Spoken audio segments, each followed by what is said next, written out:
Das Neonlicht des Imbus 247 somti einen einsamen, gleichmäßigen Ton. Für mir, die Nachtschicht arbeitet, war es der Soundtrack ihres Lebens. Es verschmolz dem Klappen der Keramiktassen, dem Zischen der Kaffeemasken und dem leisen Murmeln der ein oder zwei Gast, die nach Mitternacht herantrieben. Sie war 20 Jahre alt, Organ, die mehr sahen, als sie preisgaben, und eine Ruhe, die Menschen oft Schüchternheit verwechselten. Es war keine Schüchternheit, es war Beobachtung. Sie kamen zum ersten Mal an einem Dienstag. Die Glock über der Tür läutet, ein fröhliches Geräusch, das sich im gleichen Moment falsch anfühlt, als sie erblickt.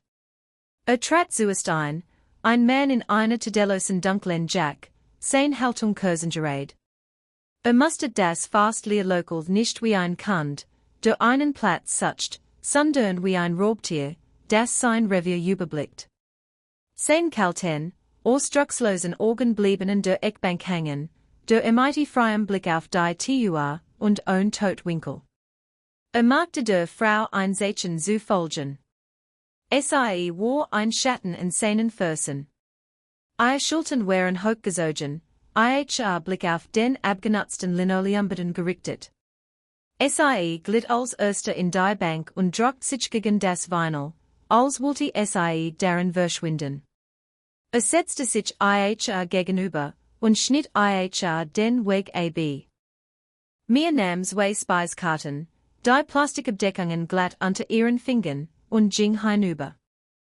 Willkommen im Leuchtturm, sagte sie, ihre Stimme gut neutral. Zwei Kaffee, sagte der Mann knappe Stimme. So sie nüchtern. Beobachtet die Frau. Schwarz für mich, für sie san und zwei Stucksacker, antwortet bewer die Frau überhaupt den Kopf haben konnte. Mirs Blick glitzer Frau. Ihr Haar, ein blasses Blond, war so straff zurückgezogen, dass die Haut in ihren Schlafen gespannt wirkte. Sie gab ein kleines, ruckartiges Nicken, ihr Augen wanderten vom Mann zur Tischflasche und wieder zurück. Mir spürte, wie sich ein kalter Noten in ihrem Magen zusammenzog. Es war genau das Gefühl, sie gelernt hat zu vertrauen. Sie brachte den Kaffee. Sein Hand lag bereits auf dem Tisch, die Finger trommelten einen lautlosen, ungeduldigen Rhythmus. Als die Frau nach ihrer Tasse griff, rutschte ihr einen Bruchteil 1 Zentimeter zurück. Auf der Innenseite ihres Handgelenks liebte ein verblasster, gelblich-lila Fleck gegen ihr Blashaut. Im nächsten Moment war verschwunden, als sie den wieder herunterzog, aber mir hat ihn gesehen. Das Trommeln des Mannes stoppt. Sein Blick schaffte sich auf die Hand der Frau. Ein Ausdruck finsterer Besitzensbrutsch. Trink deinen Kaffee, Lena, sagte sein Stimme weich, aber eine stahlenen Scarf darunter. Lena. Der Name passt nicht zu dem verängstigten Wesen, das in der Bank kauert. Mir zog sich hinter den Tresen zurück, ihr Hand wischten ein Flash ab, die bereits sauber war. Sie beobachtet die bei den im Spiegelbild der Edelstahl-Kaffeemasken. Sie sprachen nicht. Beobachtet sie nur, und sie trank, ihre Bewegungen klein und verängstigt. Sie bezahlten bar. Tat es, zog einen nistenden 20er aus einem dicken Geldclip und verschwand so lautlos, wie sie gekommen wären. Die fröhliche Glock schien ihren Abgang zu verspotten. Mir stand noch lange am Tresen, nachdem sie gegangen wären. Das Bild dieses kleinen, befarbten Fleckens Haut brannte sich in ihr Gedächtnis. Ein Watch später waren sie wieder da. Gleichzeit, Gleichbank, Gleichbestellung. Zwei Kaffee schwarz für ihn, san und zwei Stucksacker für sie. Diesmal war mir vorbereitet. Als sie die Tassen abstellt, ließ sie ihren Blick ein halbe Sekund zu lange auf der Frau verweilen auflehnen. Heute trug sie Make-up. Viel davon. Die Foundation war dick und einen Ton zu hell aufgetragen, unter ihrem linken Auge zu Semengebacken auf eine Art, die legte Schwellung nicht so sehr verberg, als vielmehr die Aufmerksamkeit auf sie lenkte. Es war ein ungeschickter, verzweifelter Versuch der Tarnung. Lena muss mir's Blick gespürt haben, denn sie sagte zusammen ein klein, vogelartige Bewegung, und ihr Augen füllten sich für den Bruchteil einer Sekunde mit Tränen, bevor sie dies wegblinzelt. Der Mann, dessen Namen mir inzwischen kannte, Richard, bemerkt als sein Hand, die auf dem Tisch geruht hat, ballte sich zur Faust. Gibt es ein Problem? Fragte er. Sein Stimme war gefährlich leis. Mir's Hers hämmert gegen ihr Rippen. Nein, mein Herr, sagte sie, ihr eigen Stimme wie durch ein Wunder ruhig. Ich wollte nur fragen, ob sie heute Abend die Speiskarte sehen mochten.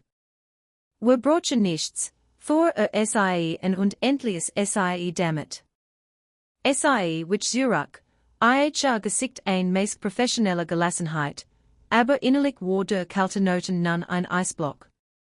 Sie ging ihren Pflichten nach, füllte die Salzstreuer auf, stapelte Servietten, während sie die bei den ständig im Augenwinkel behielt. Richard flüstert Lena etwas leiser, eindringlicher Intensität zu. Mir konnte die Wort nicht hören, nur den bedrohlichen Rhythmus.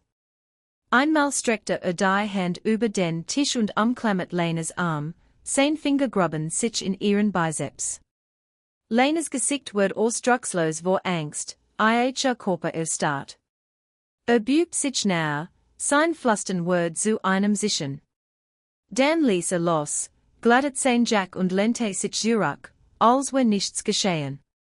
Das ganze Schauspiel dauert weniger als 30 Sekunden. Für jeden anderen hat es wie ein intensives Gespräch zwischen einem Paar ausgesehen. Für mir so es aus wie ein Aufseher, der einen Gefangenen zurechtweist. Als sie gingen, bezahlt Richard wieder mit einem Schein aus seinem prallen Geldclip, sein kalten Augen streiften mir, als wäre sie ein Möbelstück. Gab kein Trinkgeld.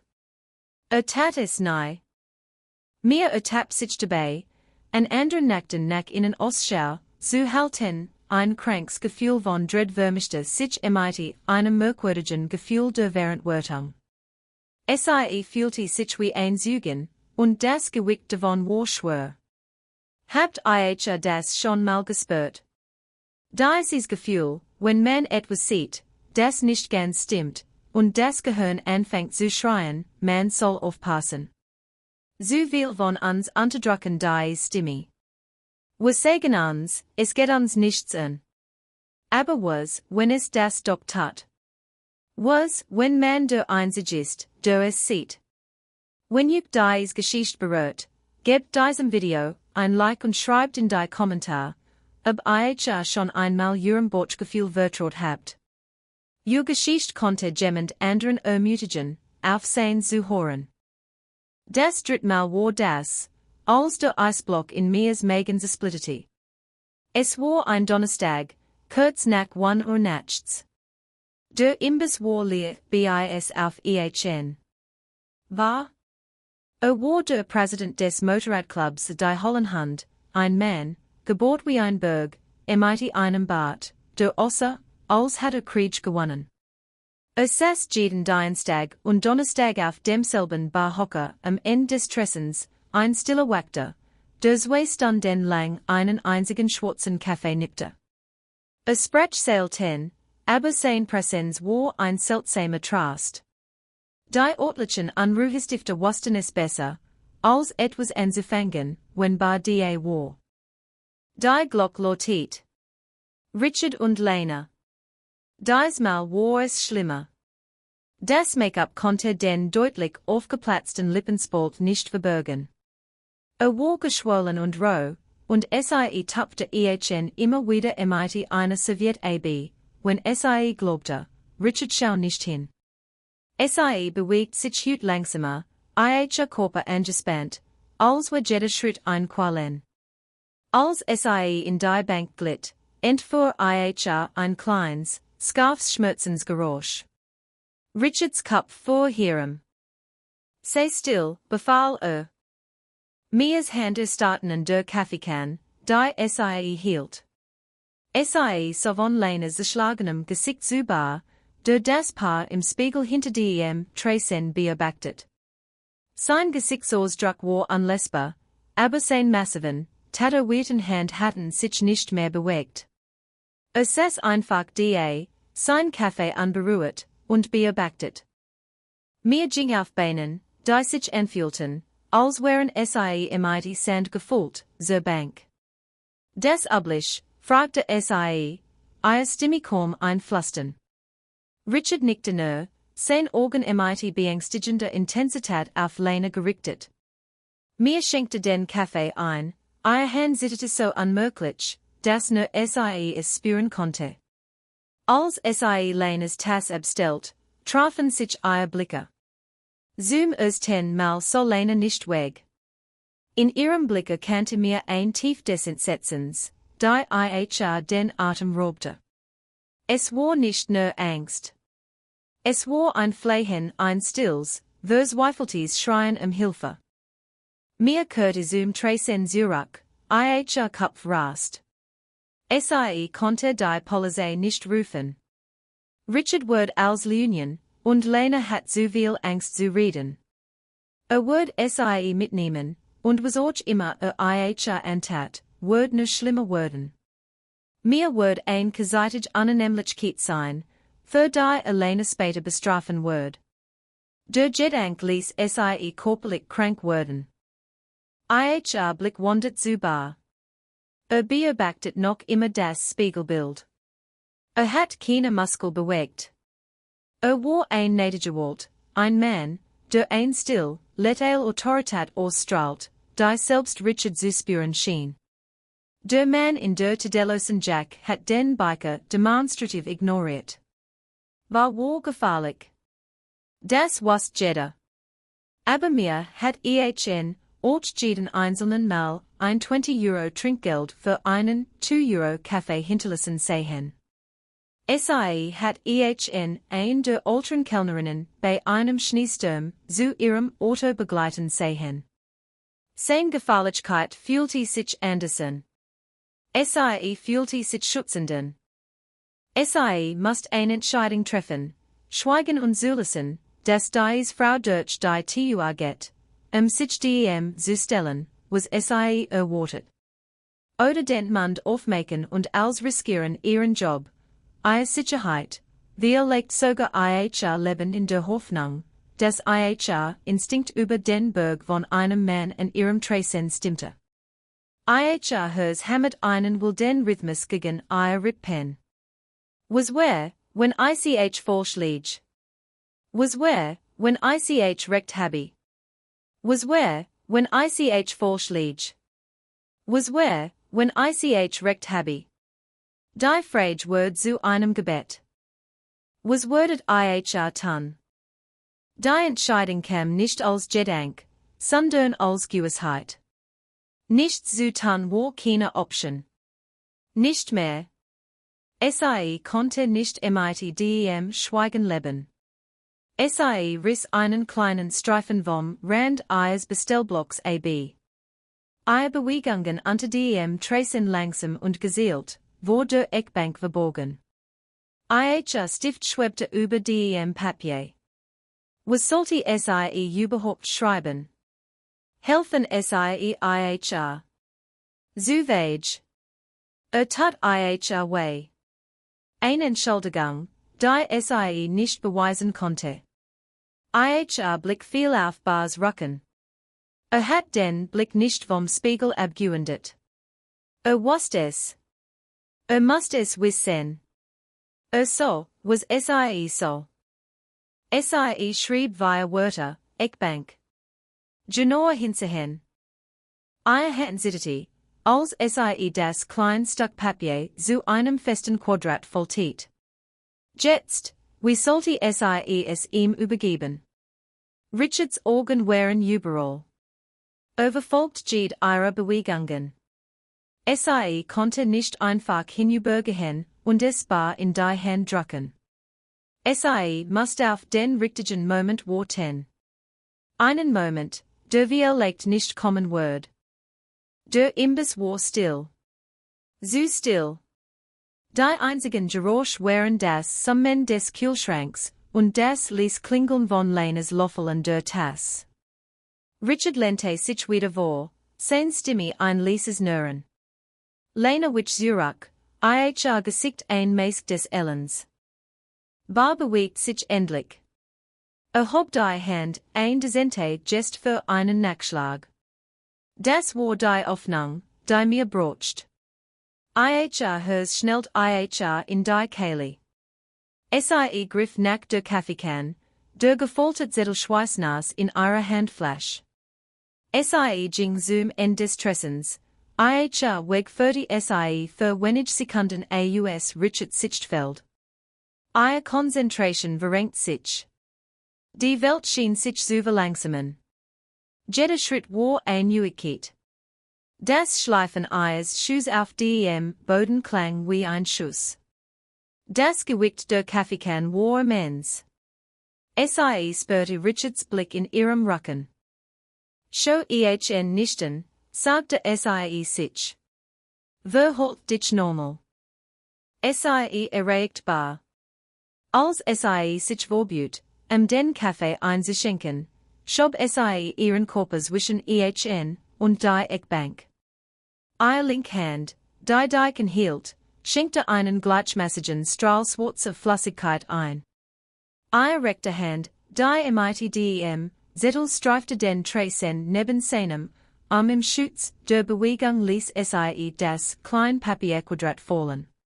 Es landet lautlos, ein winziger weißer Fleck auf dem dunklen Tresen. Thiel war getten. Richtet sich auf, ihre Bewegungen fließend und automatisch.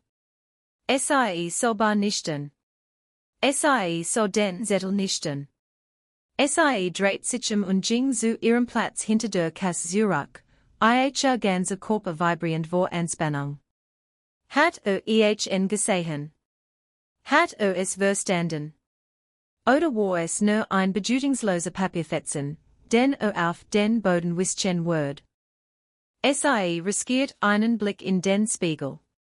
Bars Hand ein Fleischklumpen bedeckt die Tinte bewegt sich langsam und legte sich über den Zettel. Schaut nicht hinunter. Ruht einfach die Hand darauf, die Finger verdeckten das Papier. Dann trafen sich sein Augen ihren im Spiegelbild. Gab ein einziges, kaum wahrnehmbares Nicken. Leichtering überwältigte mir so mächtig, dass nie weich wurden. Hat es verstanden. Kurze Zeit später summte Bars Handy ließ. Zog es heraus, sein Daumen glitt über den Bildschirm. Schrieb Nachrichten. Einige Momente vergingen.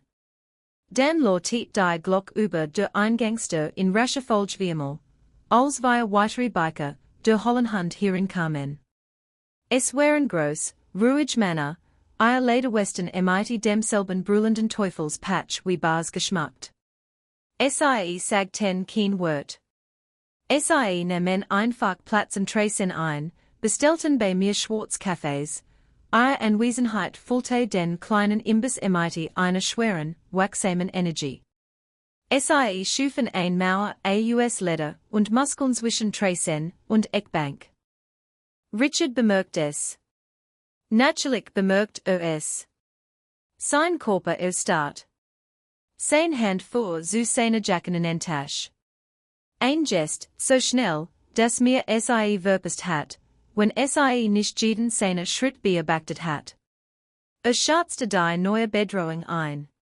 5 Biker, all groß, all schweigend. War in der Unterzahl. Warf Geld auf den Tisch mehr als üblich, bemerkt mir und stand abrupt auf. Wir gehen, befahl Lena. Lena steht auf die Beine, ihr Organ weit aufgerissen eine neuen Art von Angst. Sie so von Richard zu den Bikern und dann zu mir.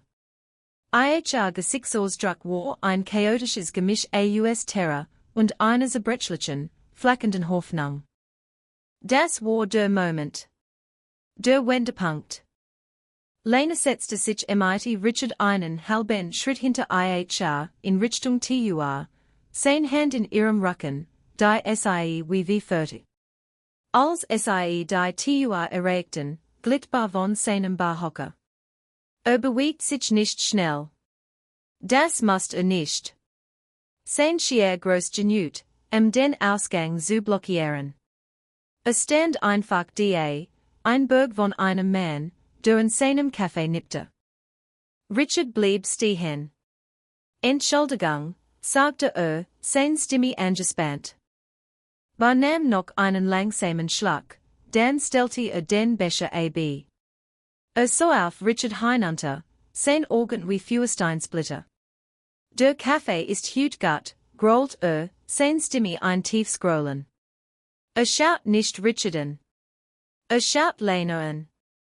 Sprach zu ihr, sein Stimme überraschend sanft.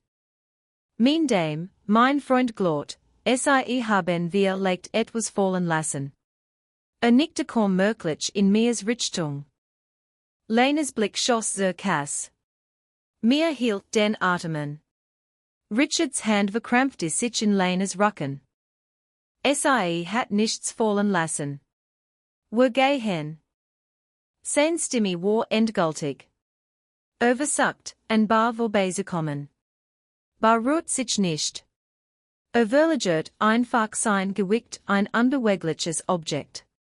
Die anderen vier Biker standen gleichzeitig vom Tresen auf, ein still, koordiniert Bewegung. Sie umzingelten Richard nicht. Sie bildeten nur ein locker, unpassable Barriere. Ich denke, die Dame sollte selbst nachsehen, sagte sein Stimme sanfte Kante. Sie war flach. Es war ein Befehl. Die Luft im Imbiss nistet. Die Zeit schien anzuhalten. Lena zitterte, gefangen zwischen zwei beängstigenden Kräften. Auf der einen Seite der Mann, ihr Schmerz gehört. Auf der anderen ein Mauer aus Fremden, die ein unbekannte Zukunft anboten. Ein lange Sekund lang stand sie einfach gelähmt. Dann tat sie das Mutigste, was mir je gesehen hat. Sie machte einen kleinen, wackeligen Schritt weg von Richard. Das war alles, was die Biker brauchten. Richards Gesicht verzerrt sich zu einem nervenden Ausdruck der Wut. Sein Hand fuhr nicht zu seiner Jackentasche, aber war zu langsam. Zwei der Biker bewegten sich mit einer Geschwindigkeit, die für ihr groß erschreckend war. Einer griff Richards Arm und verdreht ihn mit einem markerschattenden Nacken hinter dessen Rücken. Der andere wirbelt ihn herum und schleudert ihn mit voller Wucht gegen die Glaster. Ein Spinnennetz von Rissen aus Chen in der Scheibe. Es war brutal. Es war effizient. Es war in 3 Sekunden vorbei. Trat auf Lena zu, die start das stand und mit weit aufgerissenen, unblinzelnden Augen auf die Scene start. Stellte sich zwischen sie und den Anblick, wie Richard überwältigt wird. Es ist jetzt gut, sagte leise. Du bist sicher. Und dann brach der Damm. Ein Schluchzen riss sich aus Lenas Kehle ein Rose, zerfetzt Geräusch aus Schmerz und Terror und einem Jar nicht vergossener Tränen. Ihr bin gaben nach. Fing sie auf, bewe sie den Boden beruht, hob sie hoch, als würd sie nichts wiegen. Hielt sie, während sie weinte, ihr Gesicht in das abgetragene Leder seiner Westvergraben, sein riesig Hand klopfte ihr in einem unbeholfenen, trostenden Rhythmus auf den Rücken. Zwei der anderen Biker schleppten Richard, jetzt stoned und entwaffnet durch die Tur und in die Dunkelheit des Parkplatzes. Die Verbleibenden zwei standen waschen der Tur, den Rucken zum Imbiss, den Parkplatz im Blick. Mir stand hinter dem Tresen, ein Hand vor dem Mund, Tränen strömten über ihr eigens Gesicht. Sie hat es getan. Sie hat etwas gesagt und es hat funktioniert. Bar trug Lena zum Tresen und setzte sie behutsam auf einen Barhocker denselben, den immer benutzt. Ließ einen schützenden Arm ihre Schultern. Mir, sagte sein Stimme rau vor Emotion. Hol ihr etwas Wasser, und ruf Ingridden sag ihr, sie soll runterkommen. Nenn meinen Namen. Ingrid war ein der älteren Kellnerinnen die Jennig, die Bob im Schneesturm zum Auto begleitet hat. Mir nickte, ihr Hand zitterten, als sie wollte. Sie richtet die Botschaft aus, ihr Stimme beliet. Durch das Telefon hort sie Ingrid schlicht sagen, ich bin unterwegs. Einige Minuten später kehrten Bars Männer zurück. Sie kamen mit leeren Händen. Richard war weg. Mir fragte nicht, wohin gegangen war. Sie wollte es nicht wissen. Einer der Biker übergab Bar ein Geldbors und ein Schlank, zur Aushand-Pistol. Bar steckte die Geldbors ein und betrachtete die Wef mit Abschuh, bever sie in sein eigen West steckte. Wandte sich mir zu. Sein Gesicht, sonst ein Steinen Mask, war erfüllt von einer tiefen, rohen Emotion, die sie nicht ganz benennen konnte. Du hast das gut gemacht, Klein, sagte sein Stimme beliet. Wirklich gut. Griff in die Geldbors, die Richard abgenommen hat den prallen Geldclip, und zog den gesamten Scheinstapel heraus. Legte ihn auf den Tresen vor mir. Es waren 1000 von Euro. Das gehört dir, mir, sagte Mir starrt das Gelden, entsetzt. Nein, das kann ich nicht. Ich will das nicht. Was Ausdruck wird weicher. Es ist keine Belohnung. Es ist Wiedergutmachung. Wird es nicht mehr brochen. Solenerin, die Wasser nippte, ihr schluckse werden zu sittenden Atemzügen. Und sie sollte es nicht anfassen müssen. Schob den Geldstapel nahe zu mir. Du hast gut Instinkte und ein Guts Herz. Verliere das nie. Machte ein Pause, sein Blick schwer. Du siehst, was du siehst. Nicht jeder ist mutig genug, danach zu handeln. Als Ingrid ankam, nahm sie mit einem einzigen Blick auf Lenas Gesicht, auf Bars schützend Haltung und auf Mirs tränenüberströmte Wangen als in sich auf und Verstand. Sie schloss Lena in ein warm, mutterliche Umarmung, murmelt sanfter, tröstend Wort. Die Hollenhand bezahlten ihr Kaffees, ließen ein riesiges Trinkgeld im Glas und verschwanden in der Nacht Bar ausgenommen. Blieb, bis Ingrid bereit war, Lena zu sich nach Haus zu bringen, an einen Ort, wo sie sicher sein wird. Bever ging, kam zu mir. Der Leuchtturm steht unter meinem Schutz, sagte Es war keine Drohung. Es war ein Versprechen. Und du auch. Du bist jetzt Family. Dann ging hinaus, die Glock läutet seinen Abgang in die Still des frühen Morgens. Ein Jahr später war der Imbiss anders. War heller, lebendiger. Die Hollenhand hatten ihn zu ihrem inoffiziellen Hauptquartier gemacht. Ihre Maskinen standen oft draußen, ein glanzend Wand aus krummen Stahl, die jede Art von Arge abschreckt. Bar saß noch immer auf seinem Barhocker, aber lächelt jetzt mehr. Und wir hatten ein angenehmes, vertrautes Verhältnis. Nannte sie klein, und sie nannte ihn Bar. War der Vater, den sie nie gehabt hat. Lena arbeitet jetzt dort. Sie hat als Spalkraft angefangen, still und scheu, noch immer heilend von Wunden, die tiefer gingen als die Hort. aber langsam war sie aufgeblut. Der gehetzt Blick in ihren Augen war durch ein warmes Lübten ersetzt worden. Sie lackt jetzt ein Geräusch, das den Imbiss Musik füllte. Sie hat die Frühschicht übernommen, die Stammgast besorbet und das neue Servicepersonal sanfter, aber bestimmte Hand im Griff. Sie hat ihr Haar kurz geschnitten und es Führer gefarbt. Sie war kein Geist mehr. Sie war ein Phönix. Manchmal, spät in der Nacht, wenn sich ihr Schichten überschnitten, saß Lena bei mir am Tresen. Sie sprachen nahe über Richard. Sie sprachen nahe über Jean Nacht. Das mussten sie nicht. Stattdessen redeten sie über die Zukunft. Lena belegt Online-Kurs und studiert, Beraterin für Opfer häuslicher Gewalt zu werden. Hat sein Versprechen gehalten. Der Imbiss war der sicherste Ort in der Stadt. Und mir war nicht länger, nur ein Stillbeobachterin. Sie hat ihr Stimme gefunden. Die Biker behandelten sie mit einem heftigen, schützenden Respekt. Sie lehrten sie Motorrad zu fahren, einen Reifen zu wechseln und Arge auf Kilometer zu erkennen. Hat einen Studiumsfonds für sie eingerichtet.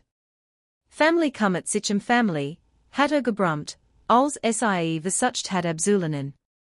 5 Jahre nach jener schicksalhaften Nacht hatten sich die Wellen von Mias Entscheidung weiter ausgebreitet, als sie sich hat vorstellen können. Lena, nun staatlich anerkannte Beraterin, hat ein kleines, privat finanziertes Frauenhaus eröffnet. Die wichtigste Finanzierungsquelle waren ein Reihe von Wohltätigkeitsfahrten, organisiert vom Motorradclub der Hollandhand. Grauer, aber nicht minder einschachtend, war sein leidenschaftlichster Verfechter. Das Haus trug den Namen Leuchtturmhaus. Mir schloss ihr Studium der sozialen Arbeit mit Auszeichnung AB. Ihr Studium war vollständig bezahlt worden. An ihrem Abschlusstag erschien der gesamte MC der Hollandhand ein Groland, leider gewandert Army, die drei Reihen des Auditoriums füllte. Saß in der ersten Reihe, sein Gesicht strahlend, und als Mias Name aufgerufen wurde, war sein Jubel der lautest im Saal. An einem Abend saß mir mit Bar auf seinem gewohnten Barhocker. Lena stand hinter dem Tresen und lacht mit einem Gast. Der Ort war warm und voller Leben. Denkst du manchmal an Jean Nacht, fragte mir Lies. Start länger in seinen schwarzen Café. Jeden Tag, sagte sein Stimme ein leises Grollen. Ich denke daran, was passiert wäre, wenn du deinen Zettel nicht geschrieben hattest. Wenn du entschieden hattest, es geht dich nichts an. So sein Augen voller einer Dankbarkeit, die sie noch immer demütigt. Ein Mensch, klein das ist als, was es braucht. Ein Mensch, der aufpasst. Hob seinen Becher. Auf die Stillen, sagte Mir lächelt und hob ihr eigen Tass. Auf die Stillen. Es stimmt, nicht wahr? Helden tragen nicht immer am Hänge. Manchmal tragen sie ein Imbiss-Shirts. Manchmal sind sie über mit Tätowierungen bedeckt. Und manchmal sind sie die Person, die etwas Falsches sieht und den Matt findet, ein Warnung zu flüstern. Ju Stimme, ju Aufmerksamkeit sie haben mehr Kraft, als ihr wisst. Zweifelt niemals in ihren Instinkten. Wir legt seit ihr genau die Person, auf die jemand verzweifelt hofft. Wenn dies Geschichte alltäglichen Heldentums berührt hat, teilt sie mit jemandem, der sie hören muss. Abonniert für weitere Geschichten, die uns an die Kraft erinnern, die wir all in uns tragen. Und schreibt in die Kommentar, wann habt ihr etwas bemerkt, das sonst niemand gesehen hat. Lass uns die Helden feiern, die uns umgeben und nur auf ihren Moment warten.